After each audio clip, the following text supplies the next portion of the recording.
Siempre me sentí humillada y menospreciada por la familia de mi novio, hasta que finalmente nuestra relación se rompió.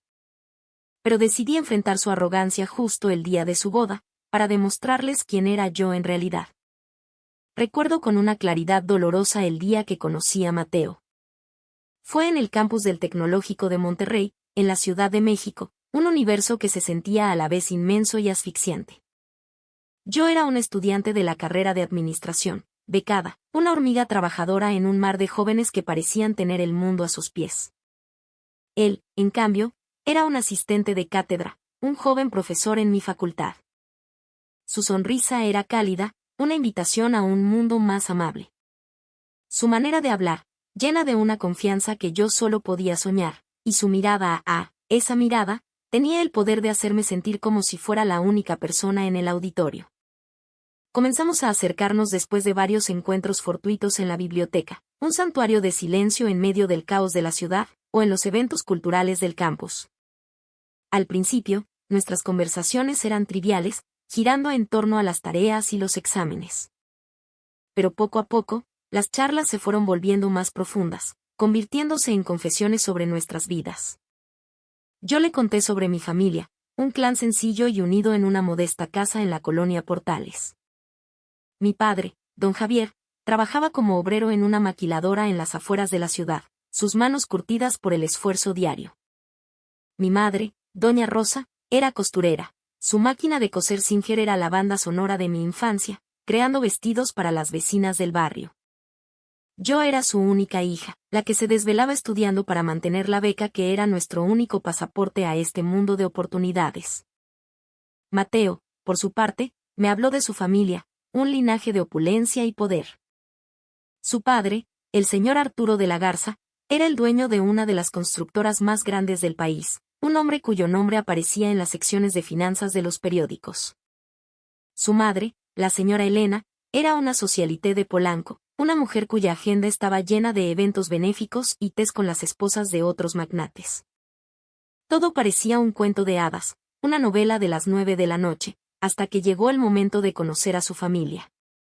El primer encuentro con la señora Elena y el señor Arturo tuvo lugar en un restaurante de lujo en Polanco, un lugar con manteles de lino blanco y copas tan finas que temía romperlas con solo respirar.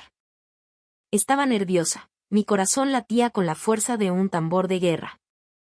Había elegido mi mejor vestido, uno que mi madre me había hecho especialmente para la ocasión, pero al lado de los diseños de marca que desfilaban a mi alrededor, me sentí como una flor silvestre en un jardín de orquídeas. Quería demostrarles que, aunque viniera de un entorno humilde, tenía sueños grandes y valores firmes. Así que tú eres la hija de don Javier, ¿verdad? El que trabaja en la maquiladora de Iztapalapa, dijo la señora Elena, su voz melosa pero con un filo de acero. Me escaneó de arriba a abajo, una ceja perfectamente arqueada. Había un aire de condescendencia en sus palabras, una forma sutil de poner una etiqueta en mi frente. Sí, señora, respondí, tratando de que mi voz sonara firme. Mi padre es un hombre muy trabajador. Ella forzó una sonrisa. Claro, claro. El trabajo dignifica. Aunque, no sé, es un poco difícil imaginar el futuro de Mateo con alguien de un ambiente tan diferente. El señor Arturo permaneció en silencio, pero su mirada lo decía todo. Se le notaba incómodo, pero no hizo el más mínimo esfuerzo por defenderme o corregir el comentario de su esposa. Su silencio era una forma de complicidad. Mateo, sentado a mi lado, se puso rojo de la vergüenza. Mamá, por favor, no digas eso, susurró, pero su voz fue tan débil como una brisa de verano, incapaz de mover la roca de prejuicios de su madre. Desde esa noche, todo cambió.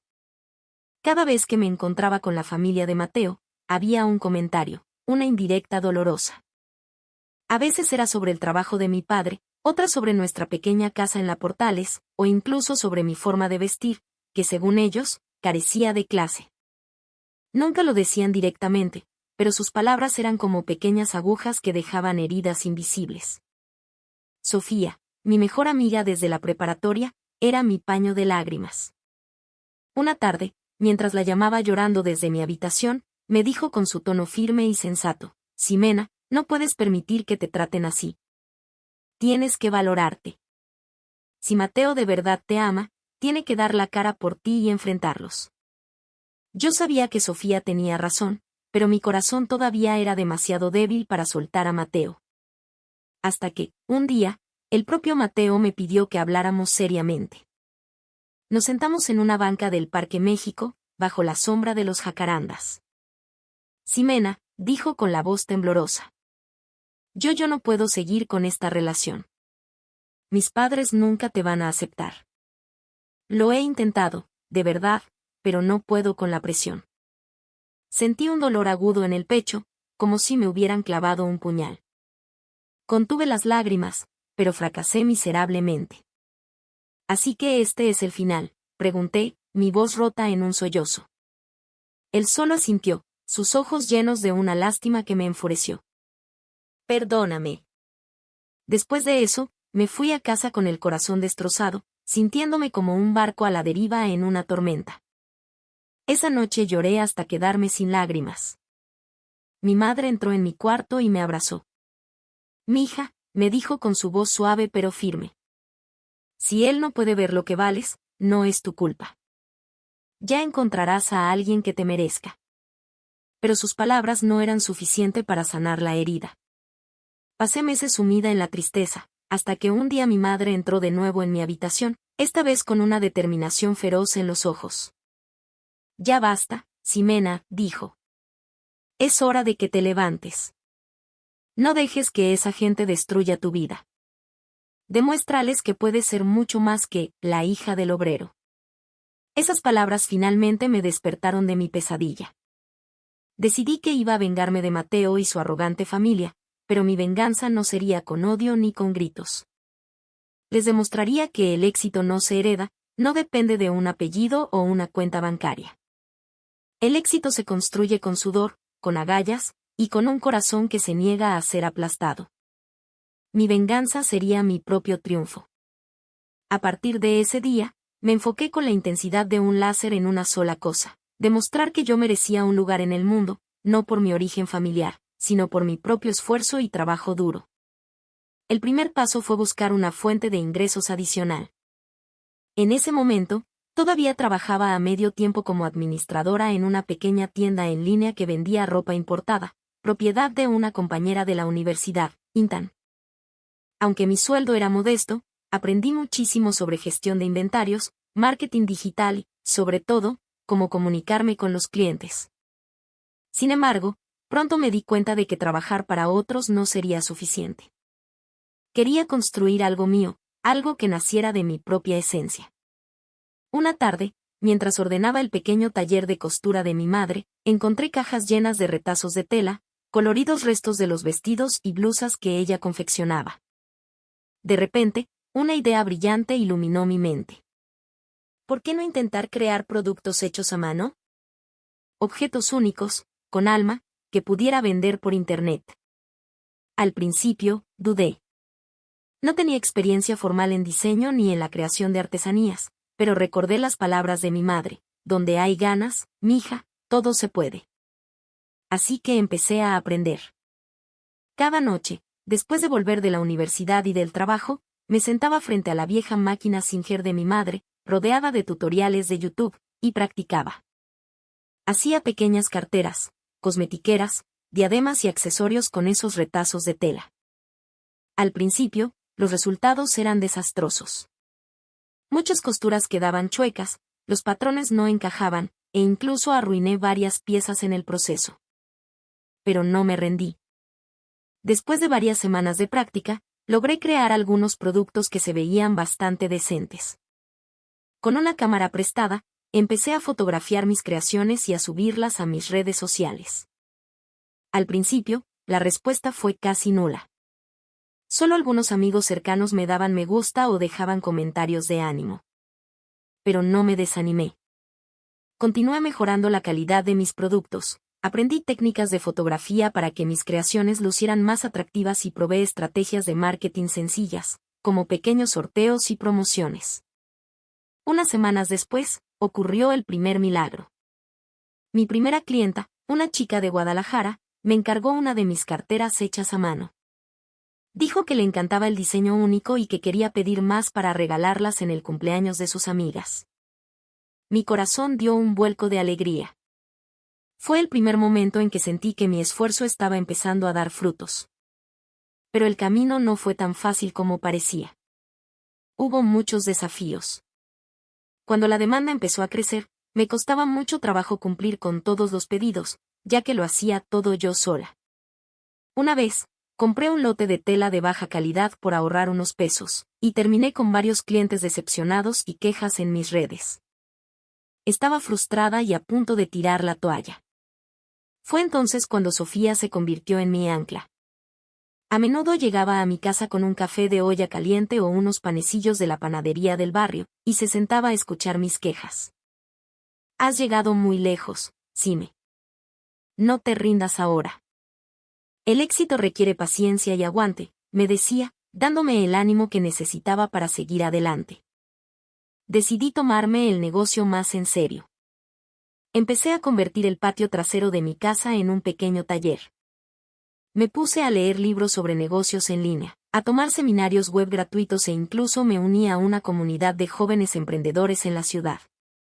Poco a poco, mi pequeño emprendimiento comenzó a crecer. Mis productos, que bauticé como Manos de Ximena, se hicieron cada vez más conocidos, y empecé a tener una base de clientes leales. Algunos influencers locales de moda y estilo de vida incluso comenzaron a promocionar mis creaciones en sus redes sociales. A los 6 meses, ya generaba ingresos suficientes para alquilar un pequeño taller fuera de casa y comprar equipo de producción más profesional.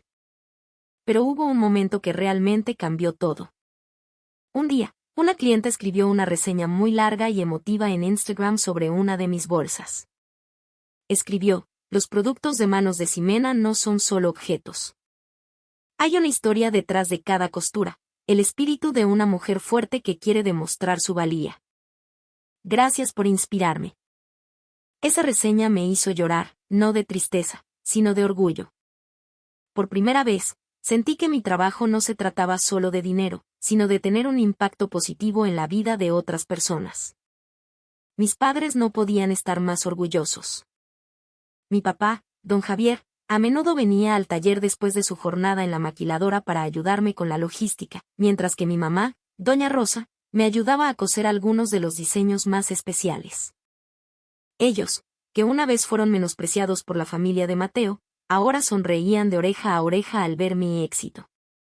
Sin embargo, en medio de toda esta felicidad, todavía había algo que me inquietaba. A veces, por la noche, pensaba en Mateo. ¿Estaría bien?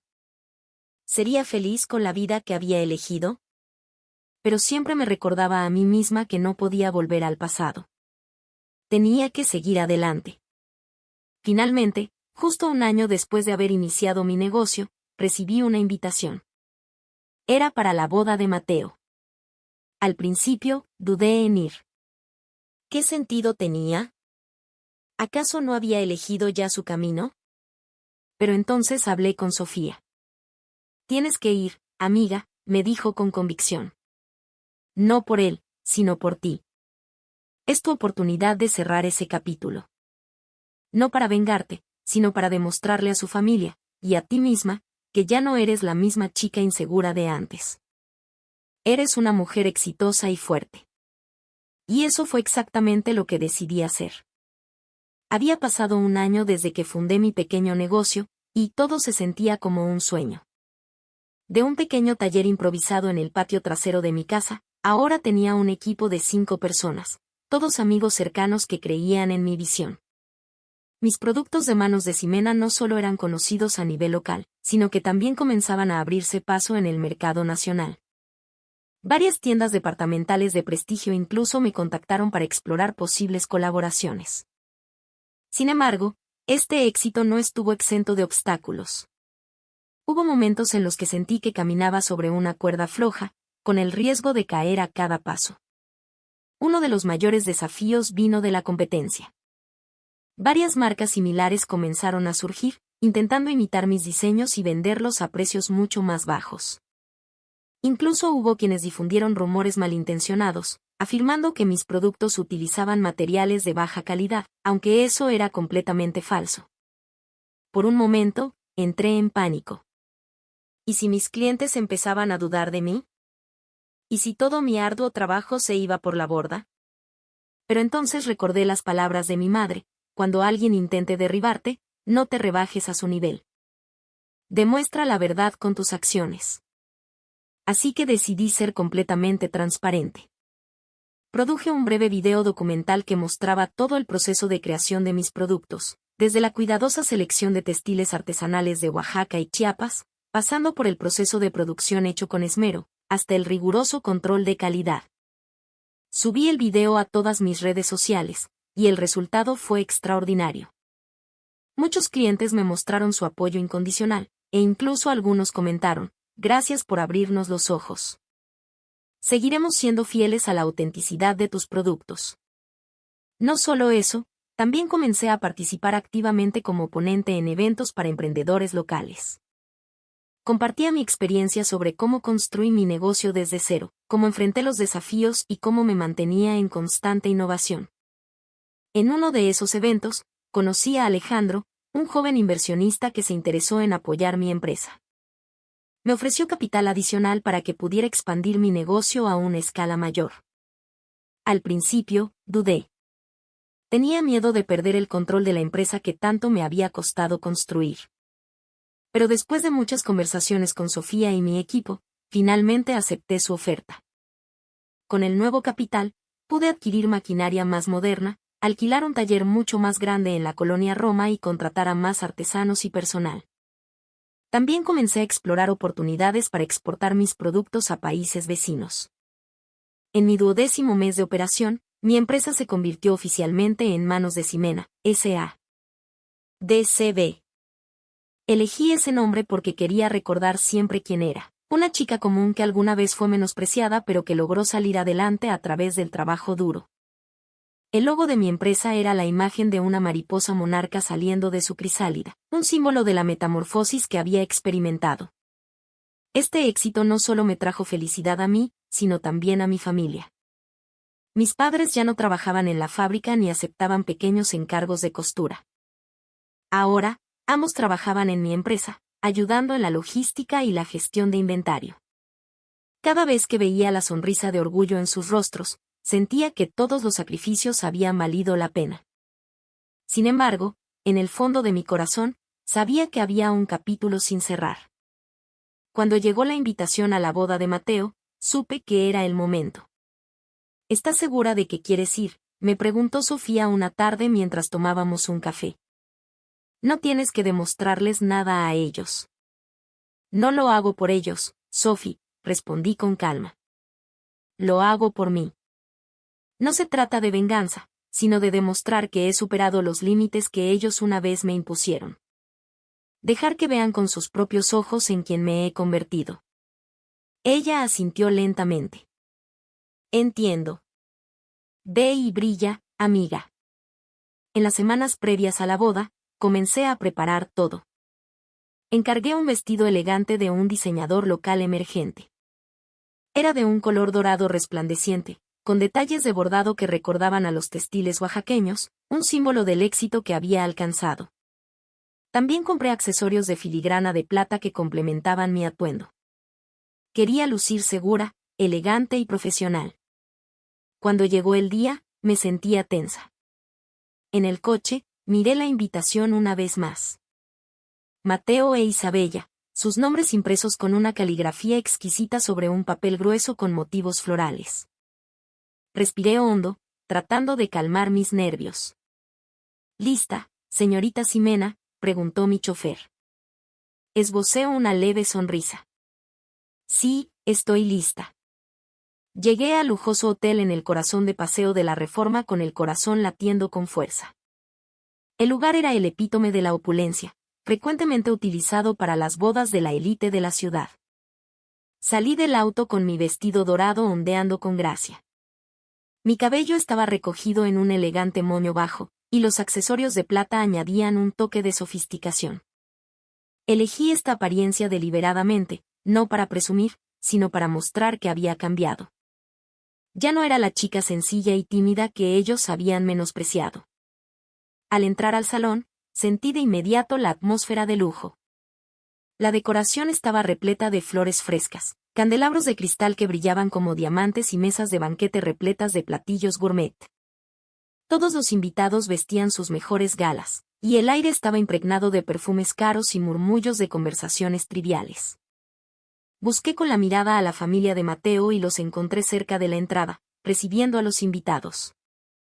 La señora Elena llevaba un vestido de diseñador azul marino y joyas deslumbrantes. El señor Arturo, a su lado, vestía un smoking impecable. Cuando se dieron cuenta de mi presencia, sus sonrisas se congelaron.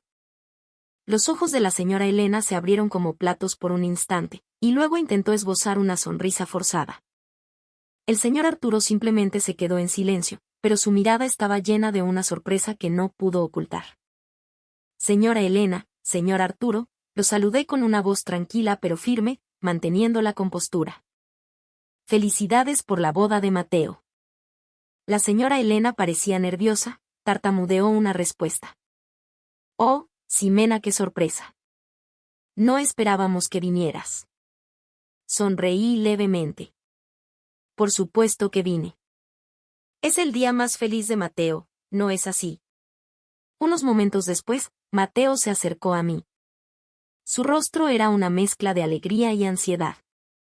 Llevaba un traje negro a medida con una corbata azul.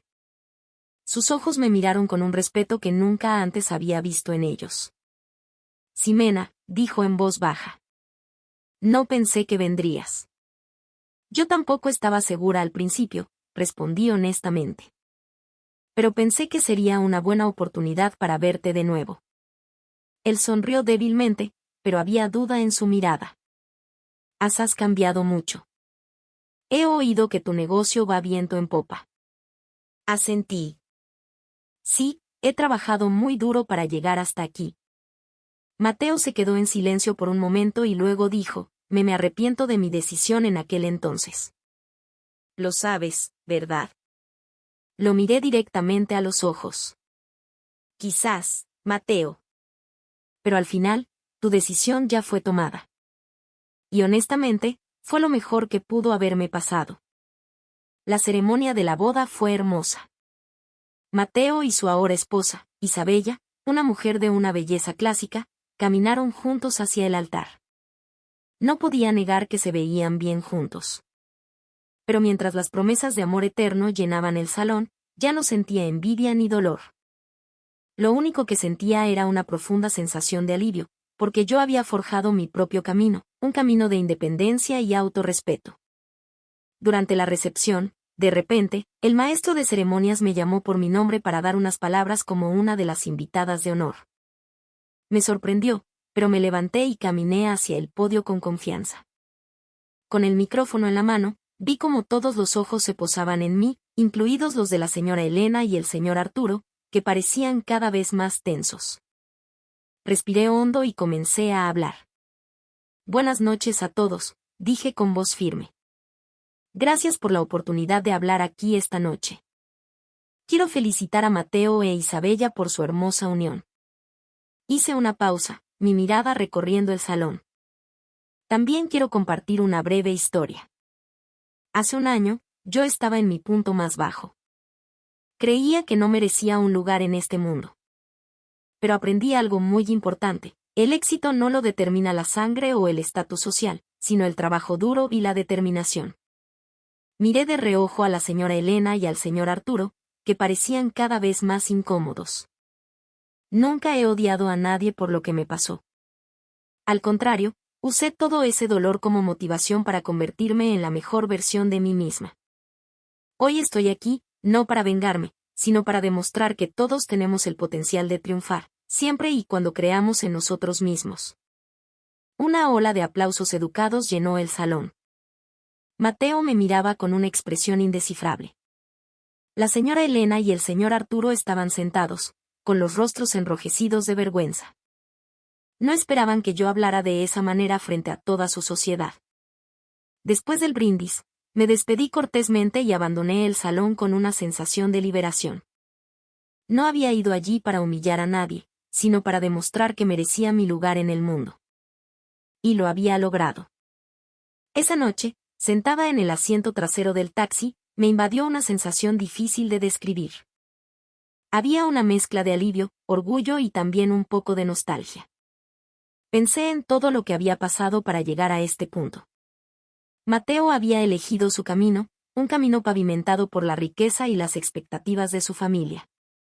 Pero también tendría que vivir con sus elecciones, la elección de abandonarme por la presión de sus padres y la elección de vivir una vida que quizás no era completamente la que él deseaba. Cuando el taxi se detuvo frente a mi casa, entré con pasos ligeros. Mis padres me esperaban en la sala. Me recibieron con un abrazo lleno de calidez. ¿Cómo te fue, mija?, preguntó mi madre, ofreciéndome una taza de té de manzanilla. Sonreí suavemente. Todo bien, mamá. Todo salió bien. Mi padre asintió lentamente. ¿Y la familia de Mateo? Suspiré y me senté en el sofá entre ellos. Parecían avergonzados cuando llegué. Pero ya no me importa lo que piensen. Lo importante es que he demostrado que puedo tener éxito sin depender de un apellido o un estatus social. Mi madre tomó mi mano con fuerza. Estamos muy orgullosos de ti, hija. Has enfrentado todo esto con la cabeza en alto. Sonreí, sintiendo el calor de su apoyo incondicional. Ellos siempre habían sido mi roca. Unos días después de la boda, recibí una llamada de un número desconocido. Era Mateo. Me sorprendió, pero decidí escuchar lo que tenía que decir. Ximena, dijo con un tono serio. Quiero pedirte perdón. Perdón por todo lo que pasó. Sé que me equivoqué. Debí haber sido más valiente y haber defendido lo nuestro ante mis padres. Me quedé en silencio por un momento, procesando sus palabras. Gracias por decir eso, Mateo. Aprecio tu disculpa. Pero tú y yo ya estamos en caminos muy diferentes. Él suspiró. Lo sé. Solo quería que supieras que me arrepiento de todo. Te mereces lo mejor, Ximena. Y me alegro de que lo hayas encontrado por ti misma. Después de colgar, sentí que el último hilo que me ataba al pasado se había roto. Su disculpa fue sincera, pero ya no la necesitaba para sanar. Meses después, mi empresa estaba en pleno auge. Firmé un acuerdo con una cadena de tiendas departamentales de lujo y comencé a exportar mis productos al mercado internacional. Pero en medio de todo este ajetreo, descubrí una nueva pasión: convertirme en oradora motivacional. Empecé a dar charlas en universidades y foros de emprendimiento, compartiendo mi historia, no como una historia de venganza, sino como un testimonio de resiliencia. Hablaba sobre cómo podemos levantarnos del fracaso, enfrentar los desafíos y mantenernos firmes en nuestros principios. Nunca olvidaré a las personas que alguna vez me menospreciaron, porque ellas fueron la razón por la que trabajé tan duro para demostrar mi valía. Pero tampoco permitiré que el rencor o el odio controlen mi corazón. Elegí centrarme en lo positivo y seguir adelante. También comencé a involucrarme activamente en causas sociales. Cada mes, dono una parte de las ganancias de mi empresa para apoyar programas de becas para niños de familias de bajos recursos en mi antigua colonia. Quiero que otros tengan la oportunidad que yo tuve. Ahora, cuando miro hacia atrás, no veo la sombra de Mateo o el desprecio de su familia. No recuerdo mi pasado con amargura. Me concentro en el futuro, en hacer crecer mi negocio, en ayudar a los demás y en vivir una vida plena y auténtica. Sé que este viaje aún no ha terminado, pero estoy preparada para cualquier desafío que se presente. El éxito que he alcanzado no es solo mío. Es el triunfo de mis padres, de mi amiga Sofía y de todos los que creyeron en mí. Es la prueba de que el trabajo duro y la fe en uno mismo pueden superar cualquier obstáculo. Y este es el final de mi historia. Una historia de cómo enfrenté la arrogancia de la familia de mi exnovio, justo el día de su boda.